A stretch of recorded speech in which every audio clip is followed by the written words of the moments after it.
If you feel like overthinking is your problem, it's not. It's what you're doing because you can't settle. So you know the situations you finally have a moment to sit down and just do nothing. There's nothing urgent.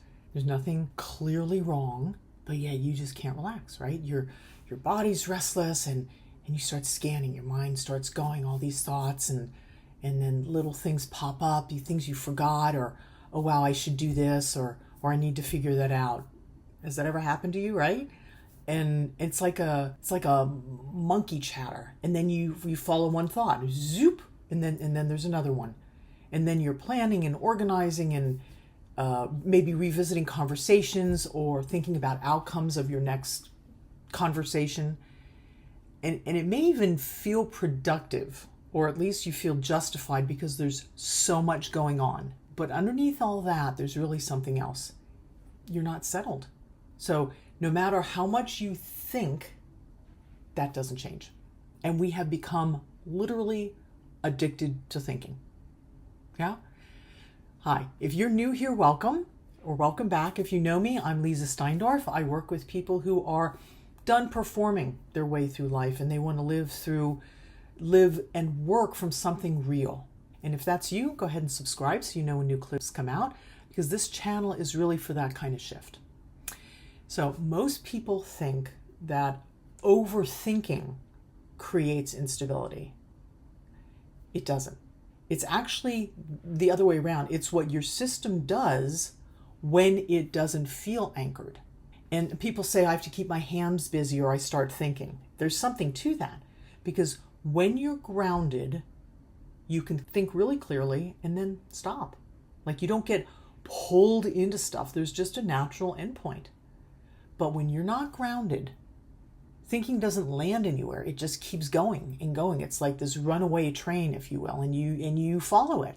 We all do. And this is not you personally. Like this is something that we have learned in the Western world, in industry and working hard and doing more. And it's a lot about thinking, right? We just become addicted to thinking. But here's what's actually happening.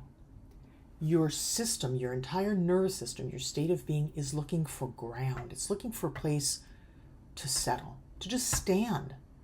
So instead of finding it internally, it tries to build it through thinking.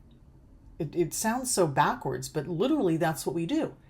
Like, if I can just understand this, or if I could figure that out, or if I could just get clear about this, and we chase those ideas because we're wanting to feel settled. And we've come to believe that if we just keep thinking, we're going to get there. But it doesn't work, or at least not for very long, right? Because clarity doesn't come from more thinking. When you're already ungrounded, you're just going to keep spinning like that. Your thoughts are going to just keep going. Clarity comes from being somewhere steady enough that you can see clearly. And right now, when your thoughts are going like that, that steadiness isn't there. And not only have we not been taught, we may have been taught away from knowing that groundedness in ourselves, right? Little kids who want to just stick their hands in the dirt or pet the dog for a long time, right? They are so present. They are so grounded in themselves. And then we pull them out of that. Come do this, go do that, stop doing that. And we interrupt a child's natural progression in grounding in oneself.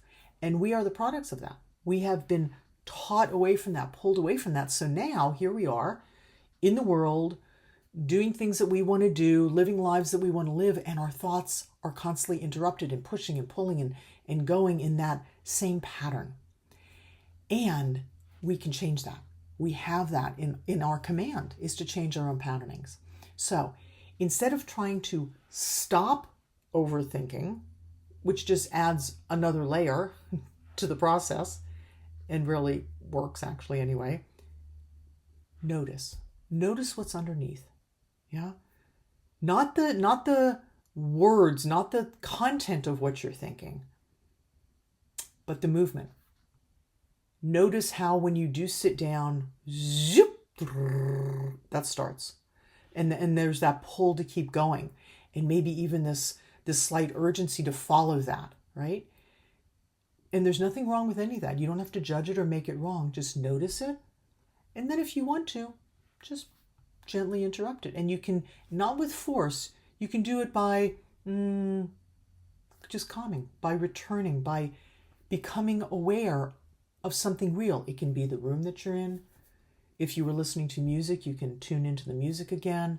If it often happens when people are in conversation, right? You can literally turn back to listening to what the person is saying.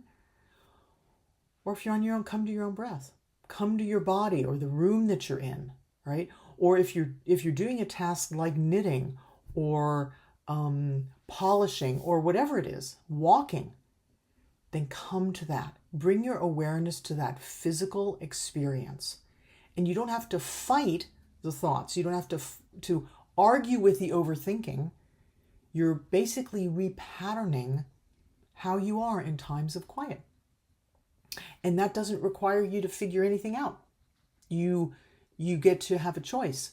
First by becoming aware, and then choosing something different than thinking, basically. And when you do that, even if it's super brief, you'll notice something shift, right? The thoughts don't necessarily disappear completely, but you get off that treadmill, that hamster wheel of going. And they also stop to feel so important because you have an experience of yourself or your room or whatever it is that you're doing. And then those feelings, those thought, that rushing stream of thought kind of loses its potency, if you will. Because you don't have to follow the thoughts just because they're there. They can be there and you don't have to follow them. And then from there, you may still think about a situation, but now it's different. It's like, okay, you're not attached any longer. You can be quieter, maybe even more direct. Oh yeah, there's that, and then let it go. There's not a charge to it. And then when you're done thinking about it, you're done. It doesn't have you in its grips, and that's the difference. So it's not that you're thinking less necessarily, but you're not being carried away by it. You're not being dominated by it. You are in command of your experience, not by controlling, but by choosing to be present to whatever it is that you choose to be present to, instead of letting your thoughts be the boss. Imagine that. So if you've been trying to fix overthinking and it keeps coming back, it's not because you're doing it wrong. It's kind of because you're doing the same thing that you're trying to correct, if you will, right? And it's addressing really the surface. It's like, okay, I'm not going to do that anymore. I'm going to stop doing that. And you just get engaged in that same pattern. So the real shift happens when you go underneath that, when you stop trying to think your way out of overthinking and think your way into stability. When you get to choose and return to a place where there's stability always exists. It never left. Your thoughts spun you away from it. But you can come back here. What are my hands doing? How am I breathing? What do I hear right now? Where are my feet? What's in the room? So you have all these options to bring you back to here. And from that place, you get to engage your thought processes if there's something you choose to think about. And that way, you're in command of your own experience. You make your choices rather than your thoughts pulling you into the direction that your thoughts want to go. Okay? All right. So if this sounds useful to you, stay with me, subscribe to the channel so you'll know when the next clip comes. Go ahead and like the video if you want and leave a comment. It's really interesting. We have a really cool community growing here, and a lot of the comments that are shared are insightful, and I certainly enjoy reading them because what we're doing in this series is not trying to control your mind or manage your reactions or do behavior modification at all. We're learning to return to the place where you don't have to do any of that, where you can simply be. Okay? And I'm here to walk you through it. All right? Thanks for listening. Until next time, be well.